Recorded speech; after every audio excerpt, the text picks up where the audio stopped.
It's not unreasonable in a democracy that almost half a century after you join an institution, you reflect as to the value of that decision, whether it's made sense, whether it still makes sense. The United Kingdom as a whole is deeply divided on the question of Europe, and it must be healthy that this matter is resolved.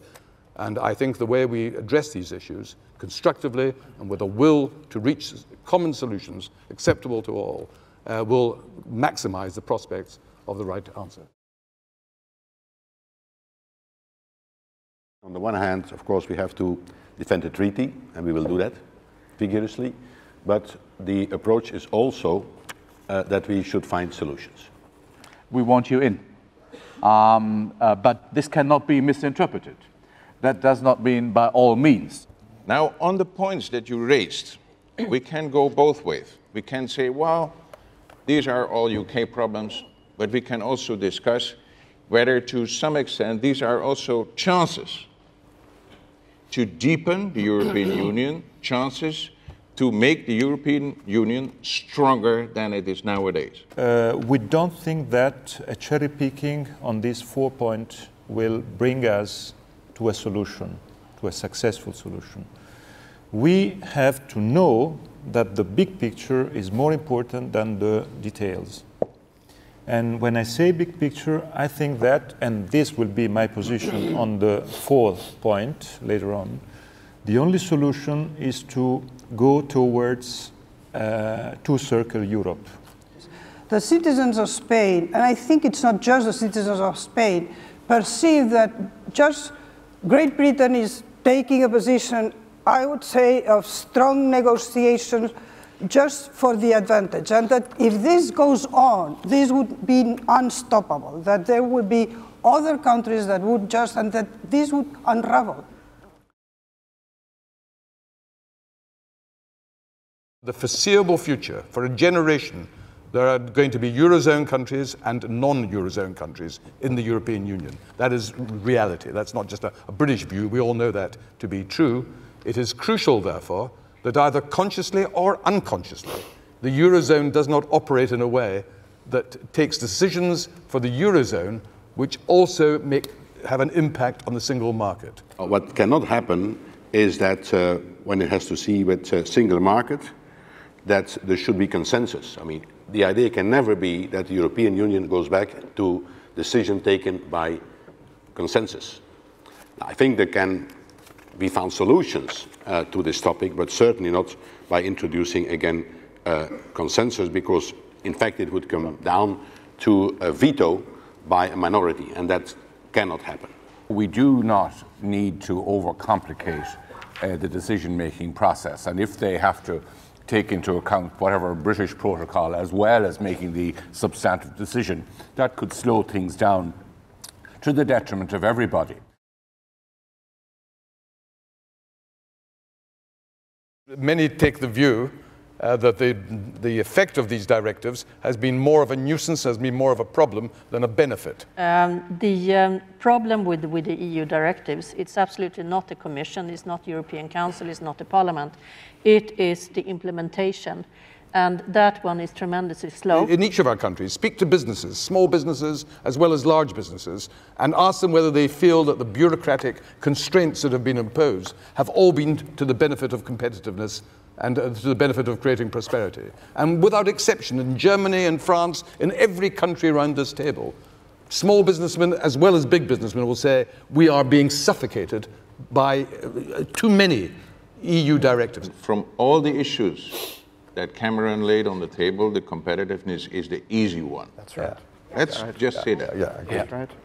But said that, we first of all have to get rid of the idea that Brussels is a power on its own.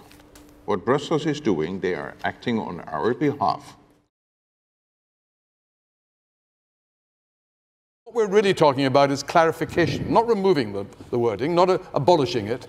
We're talking about, we keep ever closer union, but what does it mean? What does it oblige countries to do?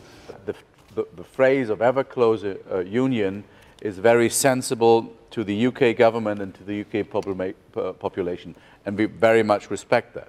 But I'd like to add, we have respected that in the past, because ever closer union is not a finish, and a never-finishing project. And Malcolm, you are quite aware, you have not been pressed into that ever closer union. For example, Schengen. For example, Euros. Removing this as a commitment, to my mind, removes part of the emotional cement that keeps the European Union together. An ever closer union needs another perspective and another language, yes. But what we should not do is to try to produce for that a rather awkward and very risky legal binding thing. For your electorate, you should complete the expression rightly. Say a closer union amongst peoples with an S, which means that there will never at this stage be the United States of Europe. The idea that a number of national parliaments should be able to block legislation that has already passed the European Parliament, already been approved by a large majority in the European Council, and then can be blocked after the event, which is one of the requests that are here in this basket, is going to mean that things that Britain will want, to have a single services market to help British exporters, will probably be blocked by others. And I predict that if that goes into the treaty, Britain will never use it, but it will be others who will be using it to stop things that Britain actually needs from the European Union. And that, I think, is the incautious nature of this request. We have to be more frank on that issue of the national parliament. We have the subsidiary question, so the yellow card. But please take all these crazy ideas of the red card off the table. This is confusing, this is illegal, this is not effective. It's absolutely unfeasible, it's red tape, and it's against your wishes to see better legislation. Yellow cards are of no interest. They're absolutely not worth the paper they're printed on. They have no interest. Now, if you wish to get more support for the European ideal, then you cannot simply dismiss national parliaments, which command much more attention. What we're saying is, from the United Kingdom's point of view, this is of huge importance in our referendum. Now, you may say, well, that's our problem, not yours. Well, actually, I think it's all our problem. The fact is, welfare benefits of about £500 million a year is our calculation, will go to EU people coming to the UK purely in terms of universal credit. And we want to say that we believe that for the first 4 years, they should not be entitled to the same benefits.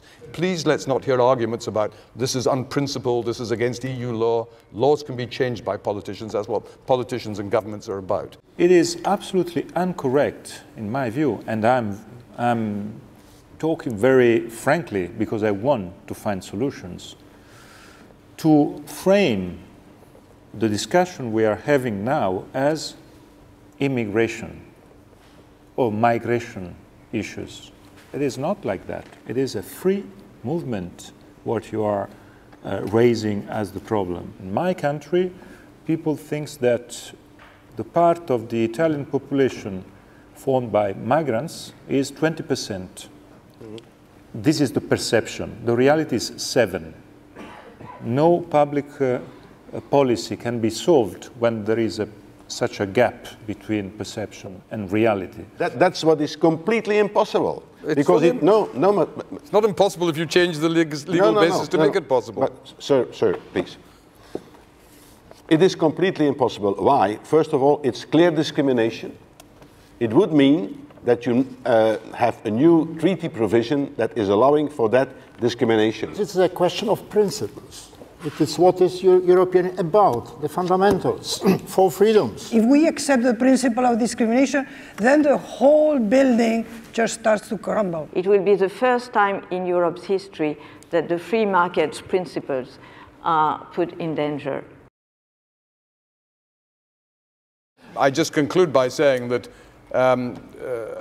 I think there is a basis on which we can accommodate the United Kingdom position. You might expect me to say that, but I think that the comments that have been made around the table have begun to open up what is likely to be the way towards a negotiated agreement.